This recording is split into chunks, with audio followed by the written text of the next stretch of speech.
hear me. I'm good, right? I can hear you. Yeah. I don't want to do a formal introduction and all that. You know, I've been through about a week of hell. I don't have the energy to do an exciting introduction to Glenn Humplik. But plus, he's been on the show 3 times already. Yeah. So here we go. I've survived, ladies and gentlemen. Thank you for watching. Glenn is here again, and this is something we wanted to do for a long time. And thankfully, I'm in good spirits. Right. Hopefully half of, I guess, well, let's be honest, I guess half of America is in good spirits right now. Because you know what, before we get into that, and there's a lot I want to talk about, let's start the show with what I just heard, Glenn, about, I don't know, 5 minutes ago. Very sad news. Not to start off on a somber note, but I feel I can get it. I want to talk about it. I just heard Alex Trebek passed away, and I had no idea. I had no idea that he was from Ottawa, or he's actually, I think he's from, if I'm not mistaken, Sudbury, Ontario. Oh, really? Which is north of Ottawa. Yeah. But he went to the University of Ottawa, and he comes back to town all the time. He's donated millions of dollars to the University of Ottawa alumni. Yeah. So he's a little bit of a Ottawa son, and it sucks. He's one of the few fixtures in life, not just TV, but life itself, that's been basically a constant since. God, I don't know what year he started that gig, but I want to say, would I say like 1980s? At least 80s. I remember the 80s, laying on my grandparents' carpet and watching him, you know, on Friday nights. Just you know, so it had to be probably at least mid 80s, I'd say. Look, it really sums up the year. Like 2020, just is the fucking gift that just keeps on giving, you know. Yeah, no, this relentless shit. Fuck, let it end. It's a nonstop, endless stream of shit. And the funny thing is, you know, I was just thinking, well, the first thing that popped in my head was, you know, sorry for his family and everything, and it was sad. And then I was thinking, you know, we had such a good moment yesterday, and everybody was so. I don't know if you saw the footage, but I mean, debatable whether it was safe or not, because the coronavirus is still out there, but there were people celebrating in the streets. Everybody was happy, you know. Right. So Philly and New York and LA and you know, Chicago, different major areas, especially Philly. And then it's like, once we take like a step forward, we got to take another step back and have another shitty thing happen. And Alex Trebek died this morning. So I live in Ottawa, Canada. Yeah. And I went out to pick up some lunch, actually, just around the time that it was announced that Biden won. Yeah. And I heard cars here, like beeping, going down Merivale Road, which is near where I live. So it's not just a U.S. thing. It's a universal thing where people are just fucking happy today about it. I saw that. Yeah, no, I saw, and not just Canada. I saw people celebrating in Paris. I saw people celebrating in some other countries. So he was universally celebrate. I was going to say universally hated, but I might alienate my audience. I don't think I have many Trumpers in my audience, honestly. I think they've long gone. I used to have a couple. I think they stopped watching me because I voiced my opinion. But no, it's crazy. It's crazy to think how the level of celebration that we're at right now, and yet he is still pining to get back in the seat, or maybe it's just. Have you read what he wrote? Did you read what he wrote this morning in all caps? I didn't see it this morning. No. What did he do this time? It's hard to keep track, right? Because like I had to unfollow him because I found it became this unhealthy. I think it's very unhealthy, and you're definitely doing the right thing. Now he's quoting people who have been in his favor. He was quoting Newt Gingrich. It's a big surprise. Wow. Last night I was at my brother's house last night, and he typed at least a paragraph, all caps. I don't know if you guys can see that. That's all caps right there from your president, right there, all caps, because, you know, we can't read in normal. First of all, that hurts the head. Yeah. Yeah. Big all caps with big paragraphs. That first of all, you're turning off your audience right there with all caps. Like, stop it. That's anyone. Exactly. So in all caps last night, our president decided to write, the observers were not allowed into the counting rooms. I won the election. I got 71 million legal votes. Bad things happened, which our observers were not allowed to see. Never happened before. Millions of mail-in ballots were sent to people who never asked for them. So let me just speak for someone in the United States who didn't ask for a mail-in ballot. I still got one, and I still filled it out and mailed it. So I don't know where Is he's that how saying you voted? So Yeah. okay? So how's that work? I'll maybe we can share like yeah. how it works. Well, I can tell you in Canada how it works, and then we can. So for people who don't know, as long as you were registered, you know what it is though. I think it is broken up by state. So in New Jersey, if you were registered, you were mailed a mail-in ballot, and you had the option to either mail it in or drop it off at a polling station or vote in person, which I don't even know if anyone in Jersey, I feel like the majority of people in Jersey, which was a blue state, mailed in their ballots. Now you live outside Philly somewhere, right? Yeah, South Jersey. I'm about 20 minutes from Philly. Yeah. So okay. Yeah. So and I didn't request the mail-in ballot. They sent it to me because that's basically what the governor, due to coronavirus, requested be done. And I don't know. It doesn't seem like a scam to me. It doesn't seem like a fraud to me. It just seems like the logical thing to do. I mean, dude, let's look at it. Like, I'm sure none of them think it's an actual fraud. This is really just sour grapes, ego. Well, no, it's a strategy. It was a strategy going in, knowing that on election day they would get a Republican heavy voter base come out and the numbers would be skewed, and that would be his way of making it look like it's gonna. Like, he set this up months going into it. You know, he voted by mail. Yeah, like his whole fucking office voted by mail. So like whatever. It's what I'm trying to figure out now is like, what exactly is the end game, or is it really just right? So is this just building into the Trump News Network, where he's going to have this conservative voice that is somewhere between Breitbart and Fox, and kind of like, he's going to bring the anger into that to fuel a business. That's really, I think, where he said it. Yeah, no, if he's a businessman, and if you've got half the country, give or take, basically on your side, you start a news network. You've already basically soiled the brands that are the mainstream brands like CNN. So it would be idiotic for him not to do that. So, well, I think they've been in talks with American One, if I'm not mistaken. Oh, really? Right? I think his son has. Yeah. So I can see that meaning. That's the angle. I don't think someone told me. Rebranded, and. Well, someone told me. I mean, if it's that's the. Someone told me last night he has plans of possibly running. And I'm so sick of talking about him, honestly. I was like, I want to exit. Someone told me he in 4 years he's thinking about possibly, and I guess you're allowed to. I don't know I'm not an expert, but you're allowed to run again if you're only a one-term president. Either he or his son are thinking about running again. And then you sent me a DM a bit ago that said that Tucker Carlson's thinking about running or could be a potential. It's not getting any better. And here we go. The next election campaign has already begun. In the States, it's like it starts day one. Like the election's over, the next one begins. It's crazy. And but that's like, I saw something recently where they were saying like Congress people, anyone appointed to Congress, spends 1 day out of 5 every week canvassing for funds so that they can fund their next election campaign.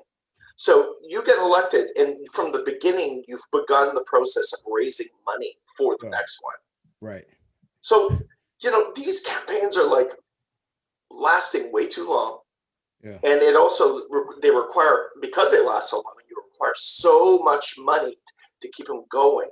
Mm-hmm. So that makes you vulnerable, because you're all the corporate interest, anyone who gives you fucking cash, you got to appease them. And it's just, it feels like such a broken system that Well, it's just like even just, the fact that there's two things. I mean, the actual campaign itself, Trump had a lot of people help out, fund, donate. Just the fact that he's a billionaire and he asked people for, I don't know, maybe you're not allowed to fund it with your own money. I don't know. But the crazy thing was I saw a little message from his team about 2 days ago where it said, we need to fight this, join the Stop the Steal campaign and help your President Trump today. And there was a link below to donate.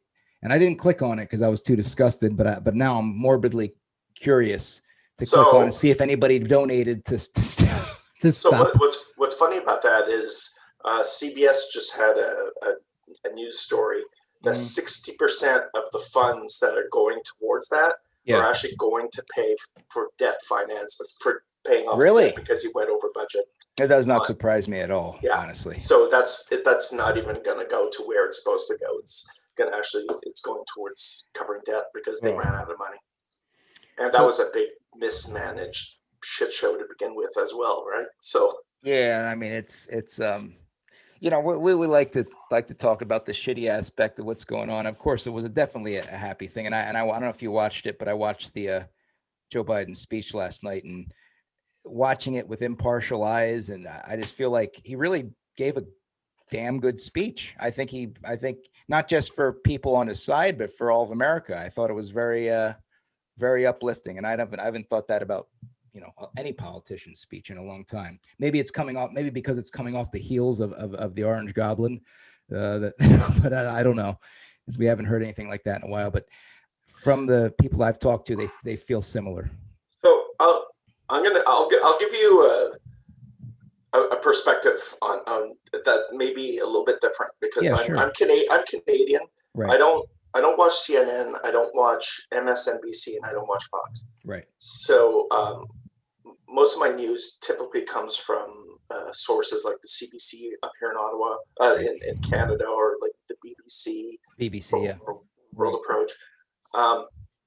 And I'm not a big fan of especially like any of them where there's just pundits kind of screaming at each other. And it's not really news anymore. It's become this form of infotainment where people are screaming at each other, and it's editorial theater almost. Right, and I find it unwatchable. Like every now and then when I'm in the States or I'm on vacation, whatever, and I'm at a hotel, I'll kind of like go between them just to see what's going on, to get a feel for.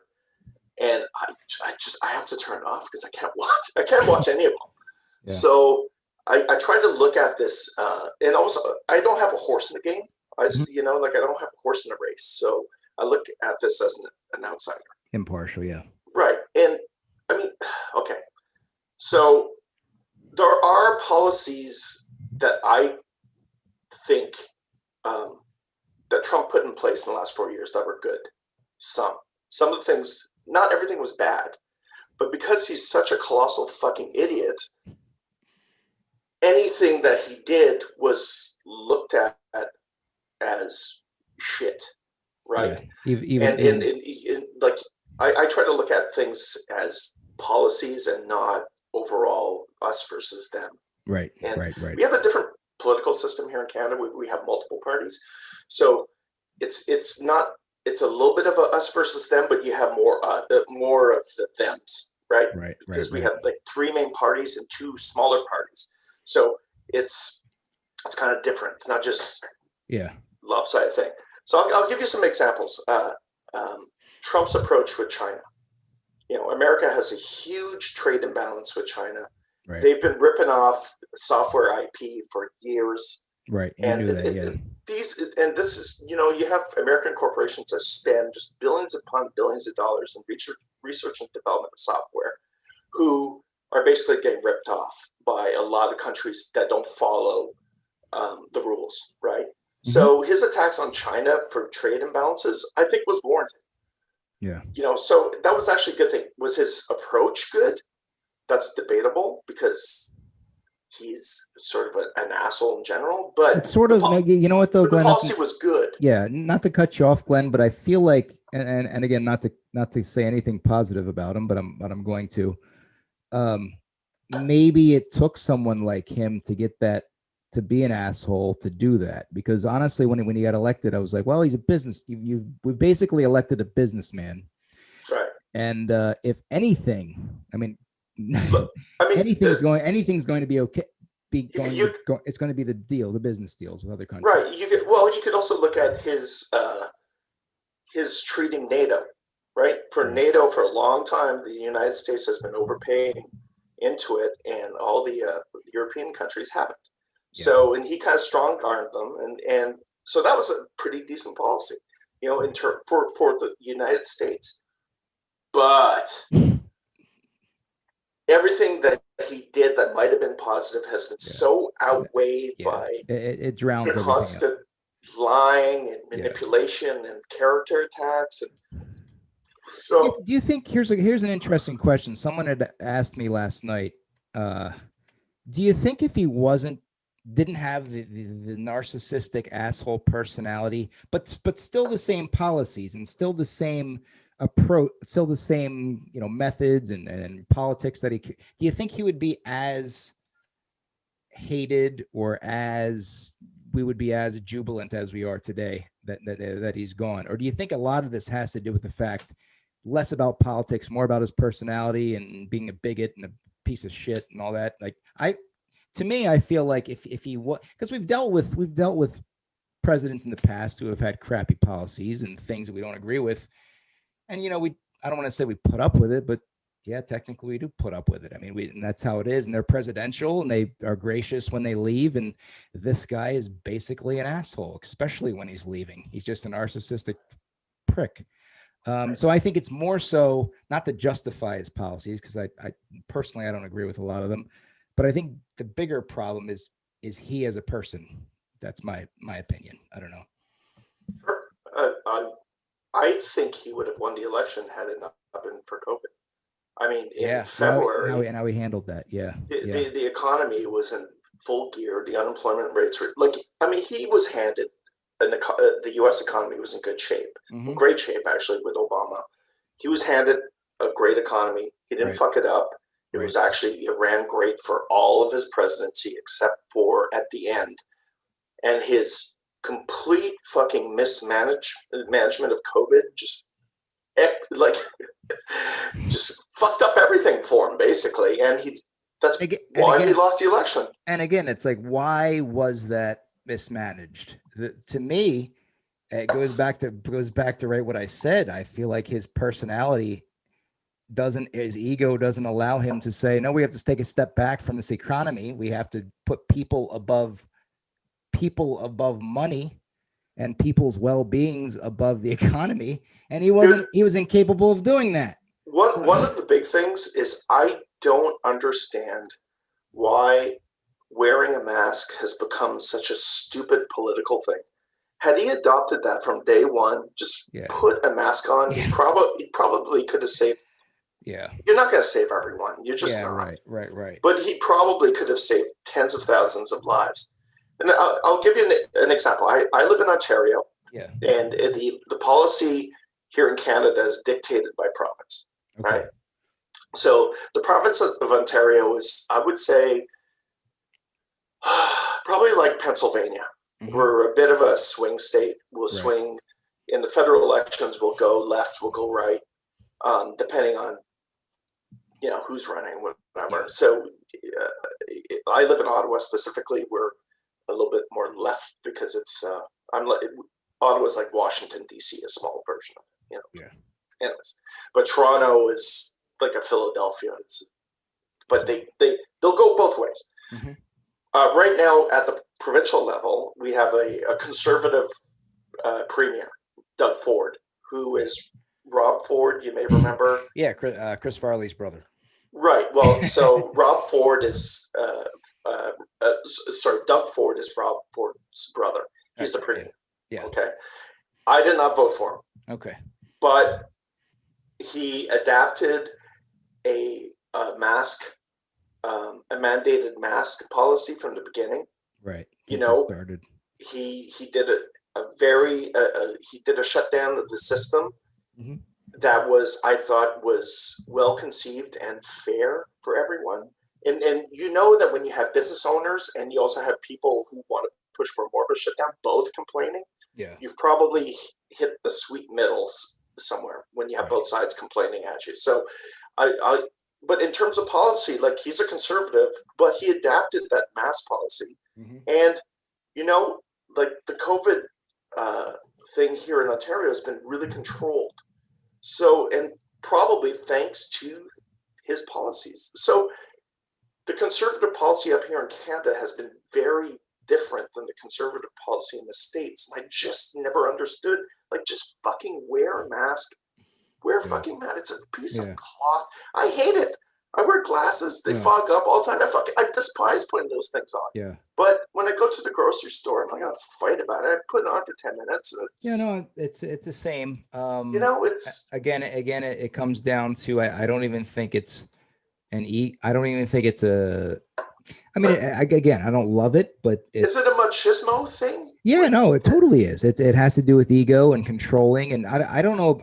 No, you know what I do know, even though I've never. I mean, very rarely. I think one time I was on the cusp of St. John's or somewhere, but I've never really been to Canada. But from the looks of it, you don't have too many types of people that are specifically just defiant, kind of like, I'm going to do what I want. I'm an American. Right. Screw you. I'm not going to wear your mask. Like, I feel like they're a little bit more understanding, maybe. So so believe it or not, we do have that. Not to as big an extent, but there are some. Mostly, like, Alberta is kind of our Texas. Okay. So it's out west. There's a big pocket of, like, kind of like Christian religious type of stuff. It's smaller. It's not as loud. It's there though. Yeah. And it's okay. So there are some, but but it's just not as evident as it is in the States. There is a lot of it, and it's growing because it's I live in South Jersey, like I said, outside of Philly, and you go into some of these towns and you feel like, no offense to the state I'm going to mention, but you feel like you're in West Virginia. And I don't understand why. I don't know. Maybe it's the farmland in Jersey. It drew the people that, no offense to the farmers, but there's a lot of people that just want to shoot their guns and have their freedom and not wear a mask and not care about anybody else except that. So I and it's strange because then you go into the city and into Philly, 25 minutes away, and it's a whole different story. It's a different atmosphere. And so we've talked about this. We talked about this on another episode. Where cognitive biases. Right. So when you're raised, let's say you're raised a Republican, my pa voted Republican, my grandpa voted Republican. Yeah. So you've got that built into your mindset, right? Right. And then when you fall into an echo chamber that is telling you every day that President Trump is the best guy ever, you believe that because that's the chamber that you're sitting in. Right. And that, by the way, that is also watching MSNBC all day long. You're being fed the other side of the story. They have a different approach, I think, but it's the same thing, right? So, man, it's difficult to get out of that bubble mindset.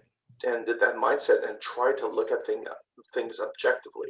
Like, it's a little easier for me because I'm Canadian, so I'm looking at this as an outsider and I'm not being fed into that world. And also just because I've read about it a lot, I really try hard to distance myself from that and look at policies as opposed to parties. Right. And it's I don't know what's going to happen next because it feels like after this, people have gone in deeper into their rabbit holes, and it's going to be harder for them to come back out. Yeah, no, it's tough. And to go back on what you're saying, I feel like that bias in people's heads only gets worse.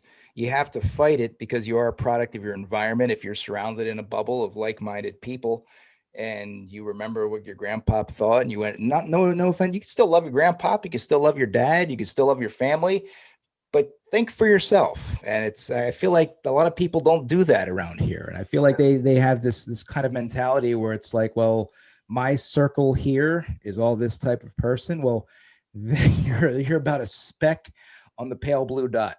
I mean, look at the big picture and use the brain that you were given. And a lot of people don't choose to do that.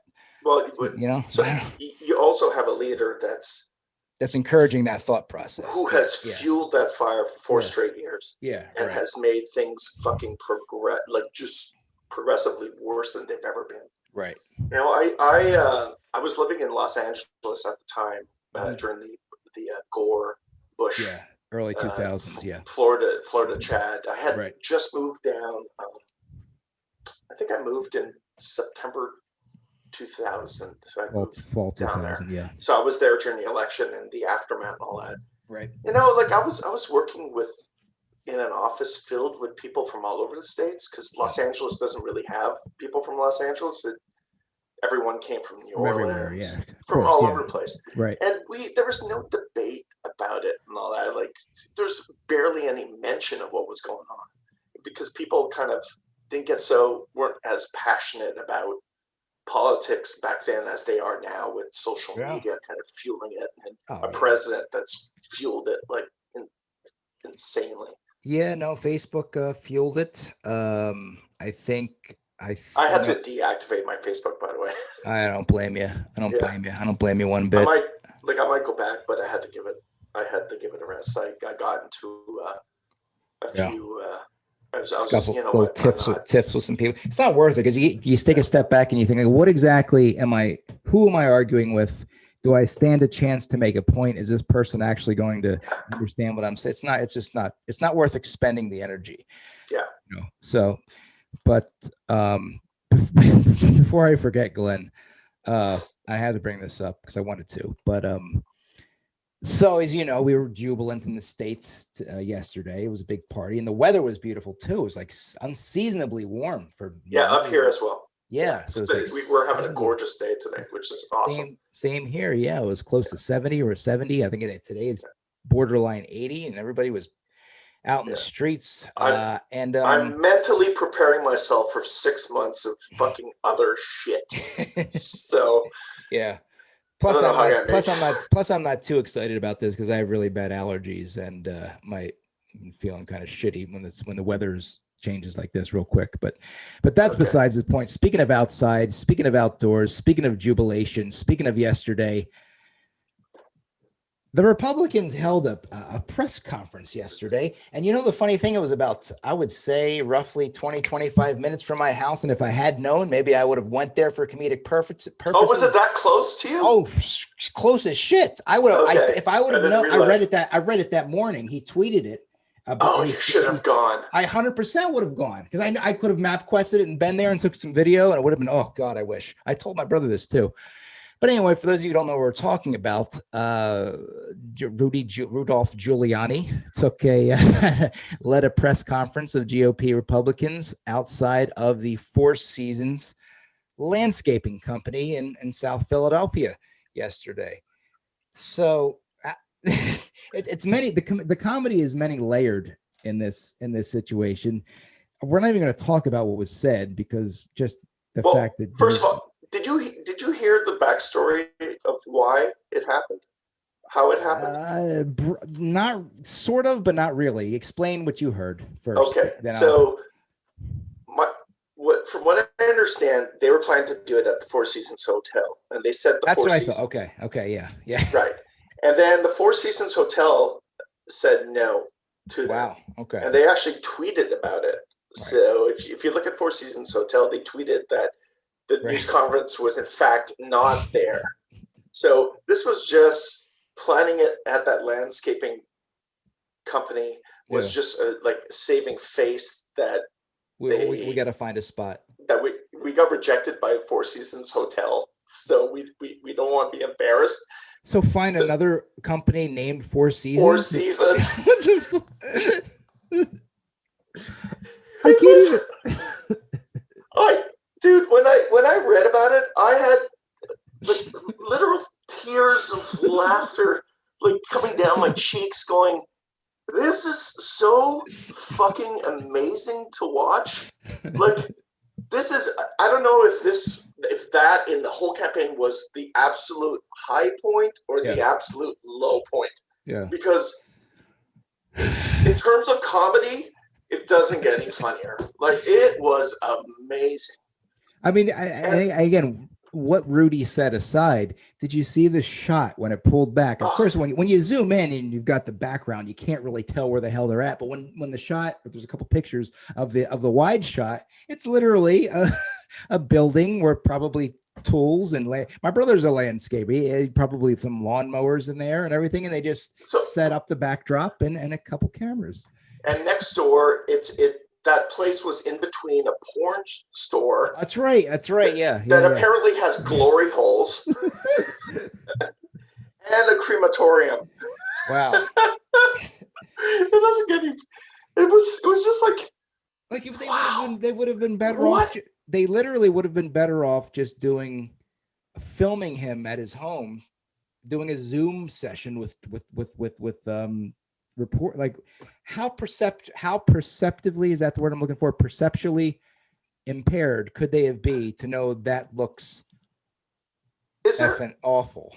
Is there a politician in the States that has lowered his brand more than Giuliani since 9/11 till now? No, I don't think so, because he was pretty revered. I mean, like universally, even Democrats, Republicans, he was pretty friggin' revered back then. I honestly thought he might become a president one day. Yeah, no, I think I did have that thought. Yeah, a bit ago. Yeah, years ago. But what the fuck happened with him? Why? Like, what's more concerning is the fact that Trump is oblivious enough and perceptually impaired enough to give him the go-ahead, because clearly it would have to come from him. He can't. Rudy's not calling the shots. He's going to say, "Hey, Donald, I got him go to Philly and speak out against this injustice and fraud," and then he give him the go. Like, just make the meeting happen at another hotel. Like, oh, sorry, we changed whatever. Like even no, there's a million. You can do it at a Marriott. Christ, you could do it at a nicer Holiday Inn. I mean, unless of course all the hotels in Philly said "fuck you" to him, and that's possible, but it's just too ironic that it was originally supposed to be a Four Seasons hotel, and that was hilarious. I just couldn't get over that. So I don't know if you saw, but I tweeted this morning. I don't know if you remember, but when I was doing the TV show, we did an episode with Monica Lewinsky. Right. Yeah, special. Where Tom was going to announce there was a big announcement of historical significance that was going to take place. Yeah. And this, what we had planned was doing it on the rooftop of this really, really shitty bar. Yeah. Sort of like the poorer area of Ottawa. Yeah, one of the towny bars. It's called the Little Beaver. Yeah. It's just it's a kind of a sad place. But anyways, the whole idea was to gather all the media to go to that one place, and at that time, like, it was crazy. There was CNN and all kinds of news sources from all over the world, kind of chasing them around town. Yeah, and it all ended there with like live satellite feeds going around the world, and it was wonderful. But anyways, like when I watched that yesterday, it just brought me back to that place, that same feeling of like insanity of like you're doing a landscaping company. Except the fundamental difference between the two was they meant it for real, and we were joking. You know? Yeah, no, so, it was legit. There was no tears of joy, my friend. Yeah, no, I hear you. It was I don't know. It's reminiscent of a bit that someone used to do. Well, a similar bit. Have you ever seen the show Nathan For You on Comedy Central? That Nathan. You have to check that out. Very similar type comedy where I don't know what it was. Somebody posted something about it where he would it would be something where he would try to fool somebody into getting a press conference at the Four Seasons Hotel, and instead he ended up at the landscaping company. Okay. You would think Rudy would be smart enough to just say, "Hey, listen, no, I'm not doing it at the landscaping company." They just, I guess, because they were so angry and so ready to get the word out that this fraud, that this injustice had happened. It was like, all right, whatever, just set up the backdrop and just turn the cameras on. I guess that was it, because emotions didn't, But they realized it was slipping away from them. The optics of the whole thing just fuels how desperate and how low that this attempt to do whatever they're trying to do right now, which they don't have they don't even have a concise plan of what they're doing, is just kind of sad, and it's now it's kind of going into it's a little bit pathetic. Well, here's the worst thing, and it's pathetic, it's sad, it's hilarious, and I could sit back and laugh, but I was having a conversation with a couple other people. It's also dangerous. That's exactly what I was going to say, because the same people, and I can only speak for my area, but the same people that I was speaking of earlier, you multiply them across the country. And again, I'll be honest with you, and if this sounds mean, I don't care. I'm just being honest. They're very gullible, and they're very trusting of what Donald Trump says. They take it for gospel. So I mean, if he's telling people that this was a fraud, this was a scam, Democrats were in on this, everybody was in on this to get him out, it's going to anger and piss off a lot of crazy people, and crazy people with guns, and crazy people who are violent by nature and want to fight and don't care. So you're not going to. Did you watch Biden's speech yesterday, by the way, and look to see if there was like a glass in front of him? Because the whole time I was thinking. As soon as he came out there, I mean, if it's morbid, that's my brain's probably like yours. My brain is like, what if there's somebody just waiting? I was thinking the same thing. Yeah. Like, it's sad that we would be there, but like there was at one point after the speech where he was leaning to the side, which appeared to be away from those shields, and you could see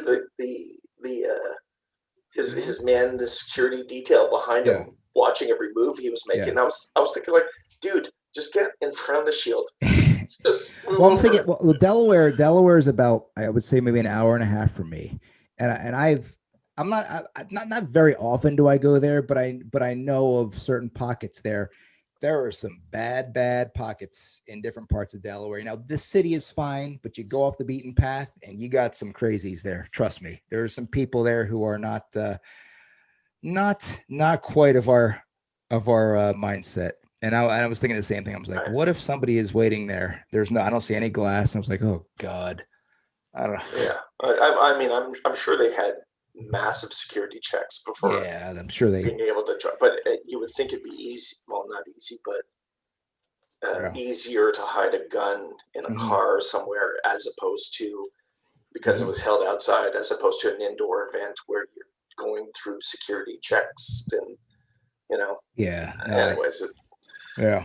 No, I really do think that the right person is president. And even though maybe it's not my personal pick, who I would like out of that crop that was running for the Democratic primary, I honestly, after that speech, it kind of dawned on me where it's like, you've got half the country hating the other half of the country. So, I mean, a good portion of that speech was basically unity and trying to unify people. And he is, I believe, and again, I'm not a Joe Biden expert. I haven't followed his every move, but I believe he's sort of a moderate. He's not quite like a completely left wing, which, isn't a bad thing. But I feel like that's probably what the country needs right now, somewhat of a moderate in the middle to kind of bring things back to normalcy. And then maybe down the line, there could be someone like oh God, Bernie's not going to be alive back then, and later on. But I don't know, somebody of more of a progressive nature. But right now, I think Biden is the right candidate, in my opinion. I don't know, especially after that speech, it kind of opened my eyes. I'll say yes, but did you not watch the debates and sort of fear every sentence that came out of his mouth, fearing that he would fuck up? Because of his age. Here's what I said. Here's what I think about that. Yes. And in my head, I think everyone did. Yeah, no, I felt like, why is he? First of all, he's 78, and he's already said he's only going to do 4 years. So in 4 years, we're going to have to do this all over again. But I felt last night, I don't know what it was. Maybe they gave him some Red Bull and vodka, but he was pumped. That was probably the best talking session, speech, whatever you want to call it, that I've seen him even during the debates. I felt that I was kind of cringing when he was talking during the debates. I know, I'm but kinda like, the root of this is you yeah, should not be feeling this way yeah, about the man who's leading your country.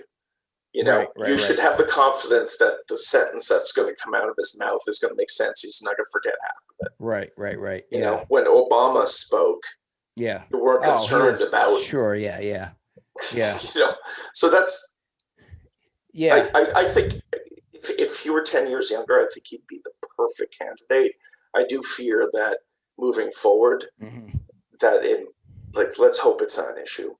And Yeah, also, no, but yeah, I hear you can you. also have the confidence that half of his team is going to be old Obama Right, right. staffers who know what the fuck they're doing. What do you think of You're not what going do to be you surrounded by a bunch of clowns like the current president is. So yeah, and it's it doesn't seem like it, but it is reality. He's going to be 80 in 2 years. Okay, so he's going to it's be 82 at the end of this. yeah, yeah. So that's why I So said he's already basically said he's not going to do 8 years if does possible. does he make it to the end as well? You know, I mean, who knows? every time I've seen a president, you've seen them at the beginning of their presidency and they look a certain way, and then you see them after 4 years and you see them after 8 years. They look like they've aged like 20 Right. years. I mean, look at the pictures of Obama in 2008 and then look at the pictures of Obama in 2016. I Yeah. mean, the stress level, the age, it's just so Well, hopefully. wait a minute. I mean, I could say the same thing for myself. I Yeah. looked at pictures of myself in 2008, Yeah. and there's been a big difference. So I guess that's with anything. some of it is But more, natural. yeah, yeah. I guess that's with anything. We age, but more so, I guess, if you're president, you've got a lot of stress. Right. But even yeah, I was watching Don. Speaking of old pictures, have you ever seen out of the Michael Moore documentary Fahrenheit 11/9, and it kind of told us how we got here and what actually led up to this, and in that first press conference, and looking, he's definitely aged as well. I don't know, physically and mentally. I don't know if he's lost it anymore, but I feel like he has. But that's an interesting thing. If anybody at home's hasn't watched that, it's on Amazon Prime right now. I definitely recommend that interesting documentary. But did you watch SNL last night? Any of it? I did. I watched part of it, and I had a little too much wine. I actually passed out towards the end. I was No, I fell asleep. I had to. It's been a long week. I had a didn't few sleep much this beers. week. Had a few beers, and I didn't make it. So I caught up this morning. Okay. I thought it was pretty was funny. okay. Yeah, it wasn't like must see TV, but I giggled. I like Dave Chappelle, and I like Jim Carrey as Joe Biden. So Chappelle's getting a lot of negative feedback from his monologue this morning. It's weird. Some people hated it. I didn't think it was. I thought it was okay. It was more insightful as opposed to funny. But yeah, he likes to kind of weave in. Lately, anyway, he likes to weave in a lot of reality and opinions into his set. But I don't have a problem with it. It was kind of off the cuff, and it had to be because everybody there was working with the announcement earlier that day, and SNL was usually they start prepping on Tuesday, so he probably had to adjust a few things. But you could tell the beginning of the show yesterday was changed. Probably not as many runs. Yeah. I noticed that. Yeah. I was thinking the same thing. Yeah. It wasn't as kind of like finely tuned, but it was. So speaking of comedy, do you think this election was as a result of one man named Borat? Did Borat play a role in this with the scenes with Rudy jostling the privates, with everything? I don't know if it influenced anybody, but I sure enjoyed the hell out of it. It definitely immediately downplayed the whole Hunter Biden email conspiracy. That at the same time, it just flipped it instantly. So Did it have an overall influence? Who knows? Yeah. I think people were looking. By the way, have you noticed that conspiracy has completely disappeared in the last few days? Like no one is talking. No one's bringing it up anymore. No, it's over. It's like okay. That was also, by the way, that when you start looking into it, it was quite possibly one of the most ill-conceived conspiracies that I've seen in a long time. Mm-hmm. Like he didn't like. I work in tech, and not releasing the metadata to the emails that would actually just prove when they were sent, and it was just they had stripped out a lot of stuff out of his emails, right? When they released them, it's like just release the metadata. You can prove right there that these things are legit, but they didn't, and it's just. Yeah, that's typical par for the course for campaign mudslinging shit. I read a good article that was kind of playing into Giuliani being desperate to seem relevant, and and he's the one who kind of put this together, and he was trying to stay relevant within the White House as well, right? And the whole thing just kind of like fell apart on him, especially with the Borat thing coming out at the same time. It just became like he wasn't able to do his media onslaught because of it, because the only question that was being asked was the Borat thing. So he stayed off TV, and the whole thing would have been fueling it into the election, into the last few days. By the way, that's shitty fucking politics, by the way. That's one thing where I wish I don't like where American politics are going, is using these contrived conspiracies to be able to get yourself elected, especially in the last few days, just to grab the anyways, we'll see where that goes. Is that limited to Trump, or is that going to be a thing every 4 years? I don't know. I mean, I wouldn't put it past the system, but I don't know. I don't know where they're going. It was quite a week. It was quite a few months, actually. It's quite a year. I mean, it doesn't feel like it, but we're inching up on the middle of November, Glenn. We're almost at Thanksgiving, a couple of weeks in the States here. So I like that. I see that, by the way, as a potential disaster for the States. Like, I know how big Thanksgiving is in the States, and all the family get-togethers. They're not gonna. I mean, I'm not going to speak for everyone, but there's going to be people who are going to get sick. That you're talking about, right? Yeah. COVID. Yeah. They're expected, like they're saying, like after Thanksgiving, numbers might go to 200,000 a day. Yeah. Like not going to be good. The overload on the healthcare system is going to be insane. So I don't know. Like. Nah, it was expected, and it was predicted by, I believe, Dr. Fauci, who gets lambasted by the right-wing crew. Might get fired this week. So that's a good segue. That's a very good segue into one of the last talking points I wanted to bring up here.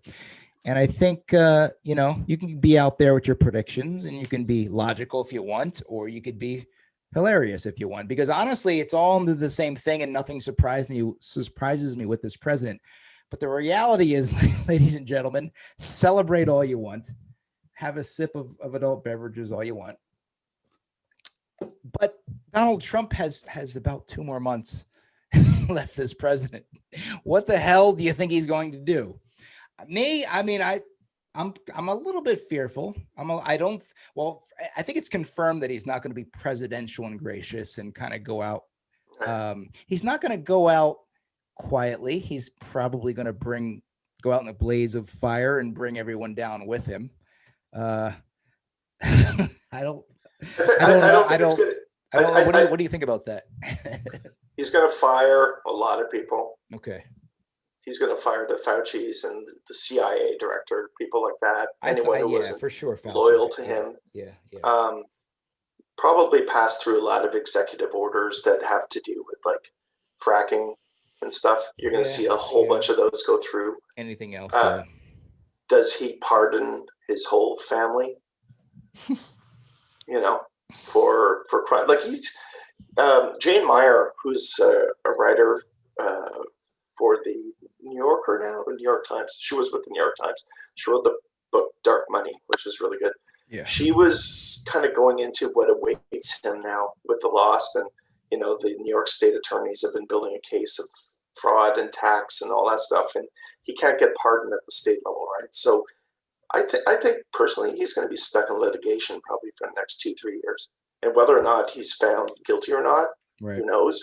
Yeah. But it's probably going to cost him millions of dollars trying to fight this, and it's going to be in the news, and so he's going to be in the in the media cycle for probably those reasons for the next. Like, wasn't Eric just in court like 2 weeks ago? I believe so. Yeah.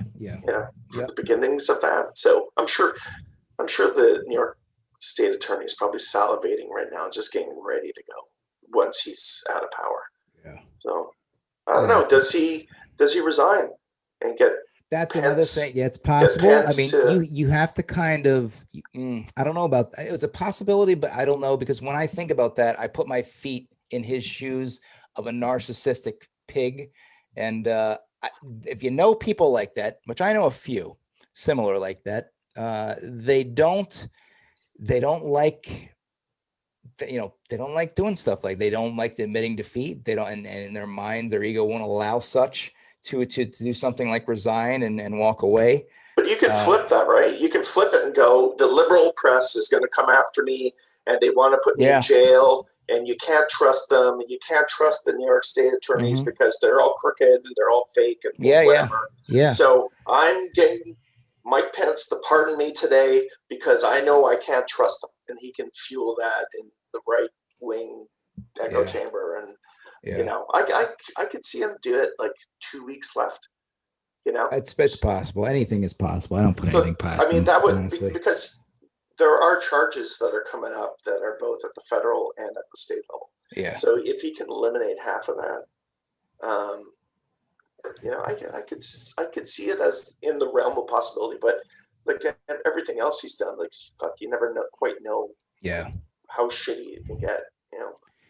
It's a shit show. But on behalf of, and again, I live in South Jersey, but on behalf of Philadelphia and Pennsylvania, and this is actually a store that I like to frequent on South Street Art Mart, I would like to say thank you to Philadelphia and thank you to Pennsylvania for putting the nail in the coffin to this human being. So thank you guys.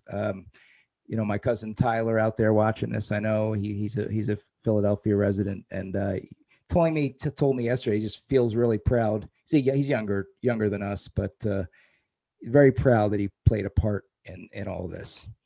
Do you think Trump's attacks on Philadelphia in the past few years, there's speculation that his attacks on Philadelphia led to the suburbs of Philadelphia actually really turning on him, and that may have swayed him losing the election?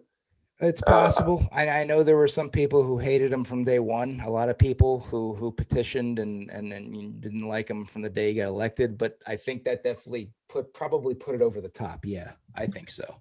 So if you look at Arizona, the Navajo Indian tribe, I think there's 85,000 of them. And that's right. You brought that up to me the other day. Yeah. And something like 90% of them voted against him, which was enough to swing Arizona. Right. Yeah. For Biden. So it's almost like those 4 years of personal attacks just cost them the election. Yeah, no, absolutely. And it was just enough to kind of like flip it.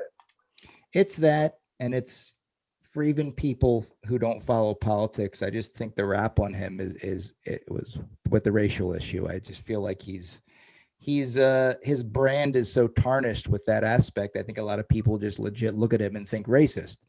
I'm not gonna. Dude, he's still got 9 million. I think as of today, 9 million more votes than he did last time. Oh yeah, no, his minions are. It's not gonna. So the question is then, is it the news network? Is his son gonna run? Is he gonna run again? Because this isn't clearly there's a market for this shit. So yeah, who knows? It's something. So who knows? I mean, who knows if he's actually still going to be alive in 4 years from now? Right? Yeah, that's another thing. When they told me about that last night, I'm like, Dad, we talk about Biden being 78. I mean, Donald's 74. I mean, it's not, Yeah. you're not a baby anymore. He's got how Yeah. many more years, good years do you Right. have at that point? And he's not tip top Mentally. Neither am I after this COVID Yeah. nightmare, but Yeah, no, I hear you. But otherwise, Glenn, before we get out of here, how have you been? How have you been? When we last we talked was what the hell was this? I think it was beginning of, matter of fact, I think it was just before the lockdown. I think it was in March, right before we locked down, or it was right at that point, I think in March. yeah, it was something like that. Yeah. Yeah. So how are things over there? Up here, well, specifically in Ottawa, the numbers were, things started off rough like everyone else in March. Yeah. Everything shut down. I work in tech, so I work from home. Right. My wife works from home as well. So it's been an adjustment period, let's say. Right. But we've kind of like, we're on different floors and we keep to ourselves during the day. So we've made it work. I know it's some couples are going through rough times. Do or die. One. But we sink or swim. Right. But we had a beautiful summer. That's good. Up this year, and the weather being really nice, the numbers were really low, so it really wasn't much of a sacrifice. Let's say, like, I was going to patios. That's good. I wasn't going on a weekend, mind you, but I get together with Phil. Okay. And my friend Derek, and every Monday night we get together. We go for a long walk together, and then afterwards we go for a couple beers on the patio where there's no one else. And we've been getting together weekly, like, so we're still having these like socially distanced get-togethers, and hasn't really been that much of a. We kind of laugh at it a little bit because it hasn't been difficult for us, It's been difficult for my daughter because she's 13, she's in grade 8, right? And not being in school for 6 months, I found that difficult, and I could tell, like, I was starting to get worried about mental health because just being away from her friends at that age was I found difficult. Right. Now that she's back in school, things appear to have really. She's doing well, and That's good. and she's back with her friends. It sucks. You have to wear a mask. You're bubbled into a classroom. Yeah, that's how it is. Yeah, you're an educator, right? You're a teacher. Yeah. How are you finding it? It's very interesting because they are doing I'm doing kind of a hybrid. So half the kids, actually most of the kids are at home online, and then I've got a portion of them in school. So I go to what grade do you teach? 6th, 7th, and 8th middle school. Oh, okay. So my daughter's age. Okay. Yeah, and my district is so overcrowded that, I mean, it's over 30, it would be over 31 kids in a classroom. It's virtually impossible to social distance in a classroom. So they basically split the sessions up. So for one class, I've got probably max 8 to 10 kids, maybe 10 to about 10 kids per class. And they space out. Meanwhile, as I'm doing this, matter of fact, I use the same laptop. I'll be live streaming at home for the kids who aren't in class to the ones that have chosen. They have the option to either be in person or at home. So I'll be teaching in front of this, talking to the kids that are sitting in class. It's kind of strange, but I'm getting used to it by now. And it's honestly, I wish things were back to normal, of course, but honestly, are the kids who are getting educated via Zoom are falling behind? Do you find? I don't think so. I think they, as long as they are participating and give a crap, I think they're fine. You always have a few that don't want to in class, let alone on live webcam. So you have a few that don't, but for the most part, I don't think it's too bad. I think they're following along, and so in other words, like, if I'm in classroom and somebody wants to raise their hand for something, if I ask a question, somebody at home can literally unmute themselves and say, Mr. Baz, you have a question or something. I can call on them from home. The speaker from this laptop and it's quiet enough in the room. I got like 10 kids. They're quiet as hell. So it's quiet enough for them to hear the kids at home talking. So it works out. And behavior, the biggest problem, or the positive, is I don't have to deal with behavior anymore. Like there's no behavior. And when you have that little physical presence of kids in the classroom, they're not, especially within a pandemic when they're all wearing masks, they're not acting up. And they're all, especially that age, middle school, you're going, you have a lot of issues.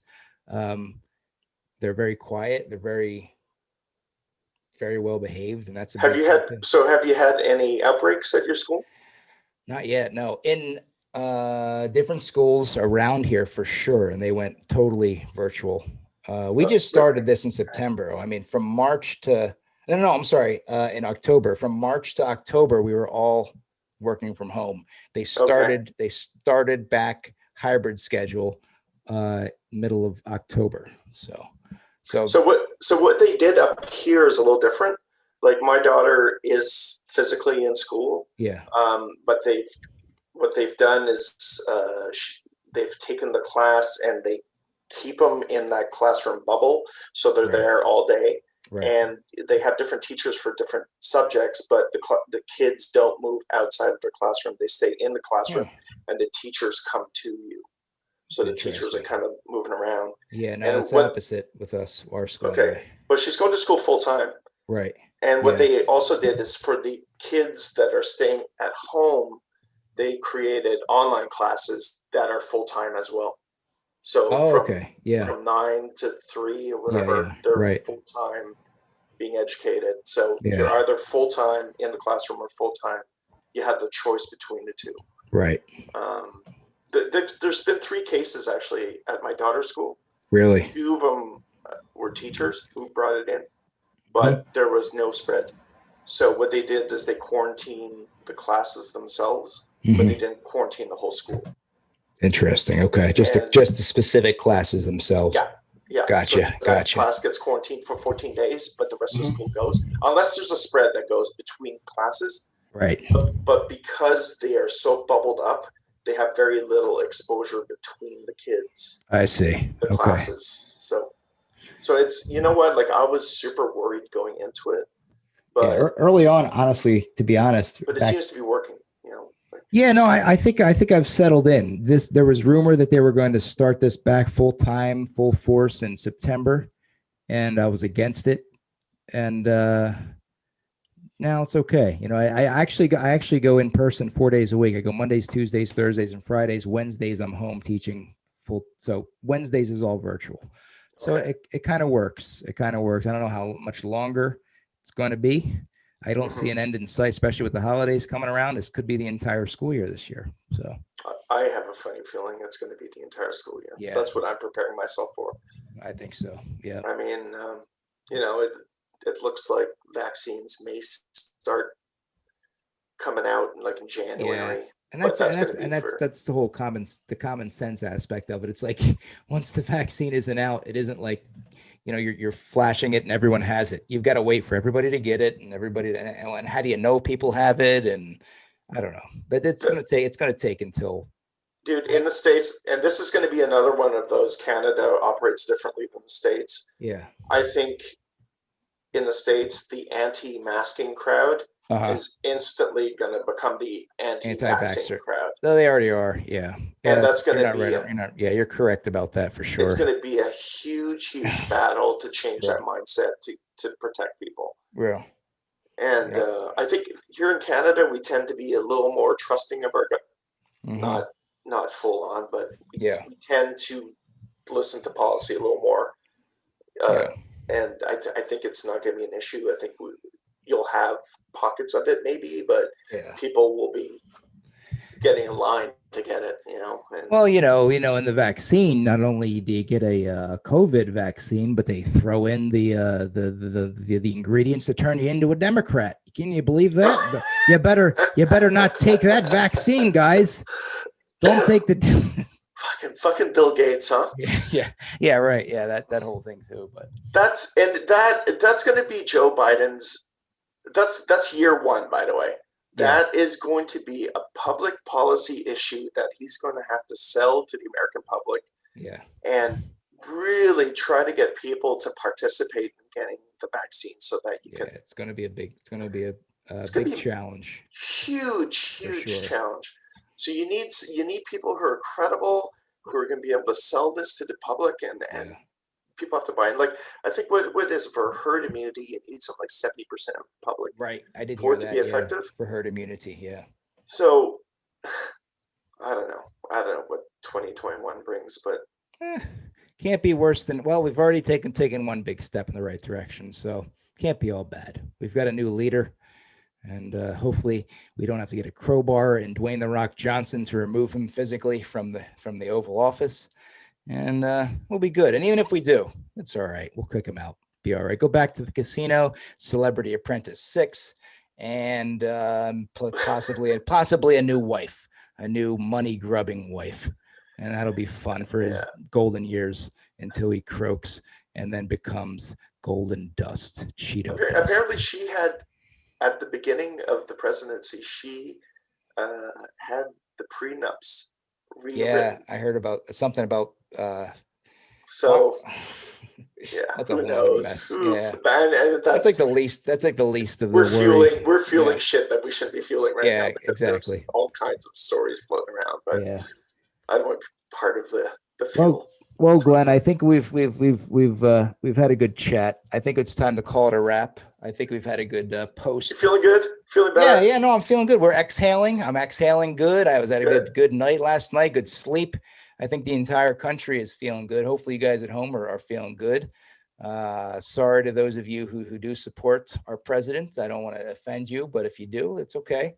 But I'm feeling good. If you're not feeling good, I've been there before too. So it goes in waves. Maybe I'll feel bad in 4 years. So I don't know. You know, as a Canadian, it's been an interesting journey to follow this. And as a news junkie, it's been both fascinating and terrifying, all mixed into one. Right. Yeah. So let's just hope politics becomes boring again for the next couple of years. And that's all we can really hope for. People can get back to work. People can, it's been a rough ride. Yeah, get back on the old Gravitron. Yeah. Sorry about that, Glenn. I know that's fine. I know that's for anybody who doesn't know what I'm talking about. It's a dated Tom Green reference. Anyway, for everybody watching, thank you for tuning in. Glenn, thanks for coming on the show again. Anytime, man. We'll do it again. All right, brother. Okay. Take care. Talk to you soon. See you soon, man.